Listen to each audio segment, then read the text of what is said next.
What's up? Back again.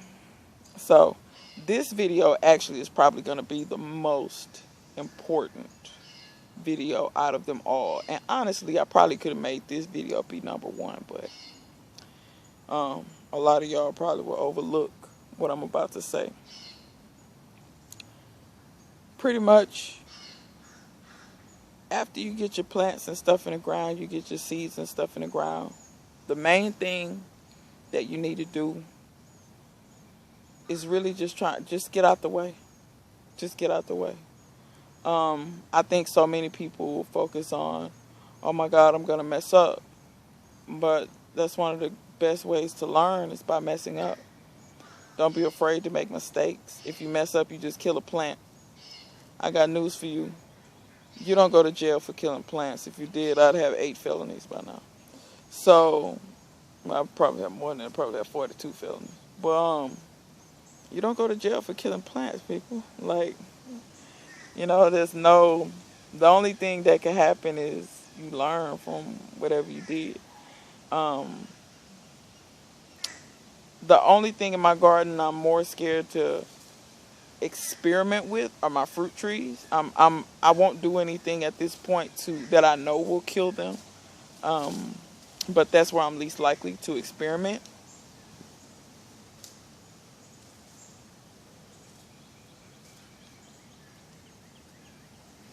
I'm sorry, my cats is back there like rolling and playing, and they sound like they destroying some stuff, but they not. It's catnip back there, so they like rolling around. Anyway,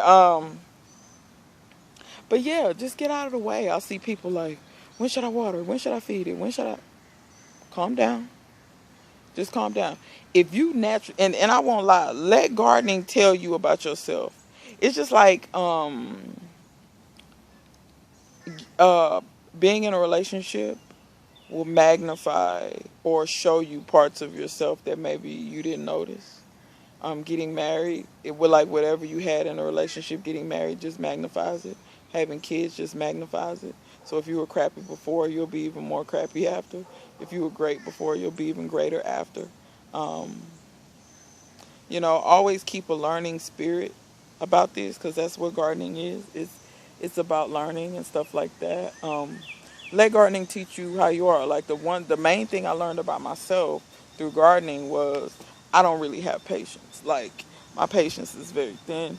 I have more patience now, but my patience is still fairly thin. It's better, but I know that about myself. So it's certain stuff, gardening wise, I won't do. Like, some of the things that I see people doing that are super tedious, you'll never catch me doing it because I don't have the patience for it. Like hardening off. I'm not saying you shouldn't harden your plants off. You should. I never start my stuff inside because I'm too impatient to harden it off. I kill it every time because I forget about this stuff. I lay that stuff in the sun and the plant just be on life support, and I'm up in the house. So I never start stuff inside. I always start stuff at least in my greenhouse. But a lot of times I start stuff right outside my greenhouse. Now, it's in a shady area where I started. But when I move it, I don't have to harden it off. It's been outside. It's been exposed to sun. It's been exposed to temperature swings. You know what I'm saying? That's something I learned about myself. Like, trying to force myself to do things that I know I don't have the patience for, pointless. I learned very early on, I'm not one of these people that likes to go against nature and push your plants to do things that they naturally would not do. A lot of people are into a lot of techniques that I won't necessarily say are wrong, but they're techniques that you'll never see me doing because for me, it's pointless. Like, when you get a fruit tree, don't expect your fruit tree to fruit in a year. Like, I bought my persimmon and it had fruit on it. Like, you can buy fruit trees and they have fruit on them. Yeah, it might already be fruiting, but you realize that tree's not a year right. You realize they probably air layered a 6-year-old branch. And when it got roots, they cut it off and put it in a pot. That's usually how they get those big trees. They don't grow those trees from seed, from little bit. No, they air layer branches. And they be fairly big branches. That's how nurseries generally do that.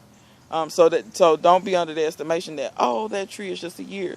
Now, if you get a little bitty whip, that little bitty whip may not be producing. If it's not producing, it's fine. I see people panicking. My fruit tree, I've had it for a year, it's not producing. It might not supposed to be. A fruit tree will start fruiting when it can hold the fruit, when it has enough energy and resources and stuff like that to fruit. Now, if you've been had a tree for 10 years and it ain't fruited, you might want to start doing some research. It's old enough at that point. Are you starving it? Is it in a horrible location? Or does it not have a pollinator? Is it blooming but all the flowers falling off? Is it dropping all the fruit? You get what I'm saying? So at that point, start investigating. But some people will have trees for 6 days and be like, it ain't fruit. And it's snow on the ground. Like, some of y'all got to use some common sense. That's another part. I know common sense ain't all that common. But if you don't have no common sense, go get you a book about common sense and try to get some. Like, there's no substitute for common sense. I mean, you know what I'm saying? Like, you can get a PhD with common sense. People be laughing when I say it, but I'm serious. You can get a PhD with common sense. It's not, you know what I'm saying? Most stuff in life ain't rocket science. Take your personalities or your ineptitudes or places where you feel like you're inferior. Take that out of you. Take that out of the equation. Let the plant do what it want to do, and don't be so negative about it. Always thinking you're gonna kill it, or always thinking that you're gonna do something wrong, or like watering every 5 minutes. Y'all stop watering stuff every 5 minutes. Please stop doing that.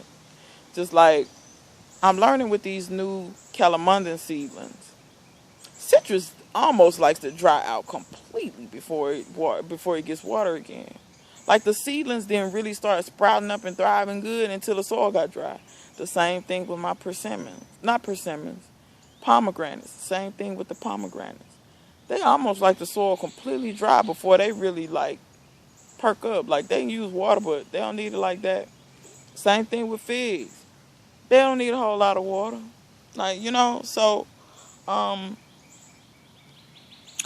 just calm down and relax. Don't be so OCD about certain things. Don't be so OCD about everything has to look perfect and manicured in the garden. I grow a jungle every single year. I don't necessarily like how it looks. I don't love how it looks, but I love the production. Nobody can doubt how much food and stuff I get out of it, because I show y'all for the most part what I harvest. I need to harvest some carrots. Why have I not harvested the carrots? The carrots have gotten water so much they have split. Some of them, not all of them. But I'm going to harvest the carrots. And the carrots probably won't even make it in the house, y'all. I'm probably going to sit in the yard like Bugs Bunny and eat them. But, cardinal. Yeah, I got the attention span of a cat. So yeah, y'all just don't be so negative about stuff. Don't worry about stuff so much. It'll be fine. It'll be fine. If you see your plant starting to droop some, and you touch the soil and it feels a little dry, add a little water. I need some water. If the plant looks fine, leave it alone. Like that. Like that's as simple as that. They don't need you like that. It's not like an infant that's breastfeeding.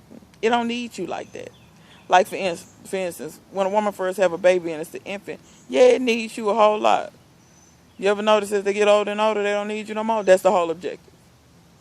Stop coddling, stop holding on, stop gripping so tight. Let go. Let go. Let go. You're not the creator of the world. Like, you just, like, all you can do with nature is you can't tame it. You can't control it. All you can do is facilitate it. What does that mean? All you can do is help nature along. And really, it don't need your help, to be honest. But let's be real. Some of these plants we growing in captivity, and we growing them in a way that's very unnatural. So since you're growing it in captivity and you're growing it unnaturally, it does need you to a certain extent. Like, for instance, my raised bed. That's not naturally how a tomato would grow. That's not naturally how a pepper would grow. So, yeah, it needs me to water it every now and again. It needs me to put nutrients back in the soil every now and again. You get what I'm saying? But it don't need me to go out there and hold its little leaves and coach it through making pepper blooms. It don't need that. It don't need me for that. And that's probably why I like gardening so much. That's probably why I like cats so much too. They just do their own thing. Like, you pretty much feed them. Like, cats is like set it and forget it. You feed them, they run down squirrels and rats and birds, and they're happy. Unlike Iris. Now, her needy as I'll get out. I love Iris, but Lord have mercy. She has to lay up under my left breast at all times. It's annoying sometimes. Sometimes I just want to be left alone. That's how your plants feel. Your plants sometimes just want to be them in the sun. Them in the sun. They just want to bask and grow. Leave me alone. You get what I'm saying? So get out of your own way. Get out of your plant's way. Get out of your own head. If you kill some stuff, it's all right. Think of it as a rite of passage. You're not a gardener until you kill at least 40 plants, okay? So y'all go out there, make a point to try to kill some stuff and watch how much stuff will actually grow, and you'll actually be unsuccessful at killing 40 plants really quickly, unless you just negate to water them completely. But, you know, that's probably the best tip I can give you. Don't get anxious. Don't worry about it. It is what it is. If you lose some stuff, you lose some stuff. You always got the opportunity to try again, okay? So, you know, if some stuff don't go your way, don't let the disappointment stick with you so long. Jot down some notes of what you learned about that. Move on to the next thing. Take all the little small wins, you know. Take all of them. And the losses, make note of them, learn from them. And when you learn from them, you take the losses and turn them into wins too. So everything becomes a win-win situation.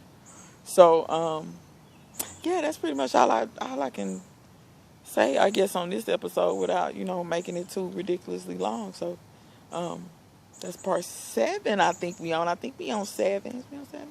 I think so, yeah. So, that's part 7. Stay tuned. This series is kind of winding down. Y'all know me, I'm always going to be giving tips and all that kind of stuff. So, till next time, see you guys later.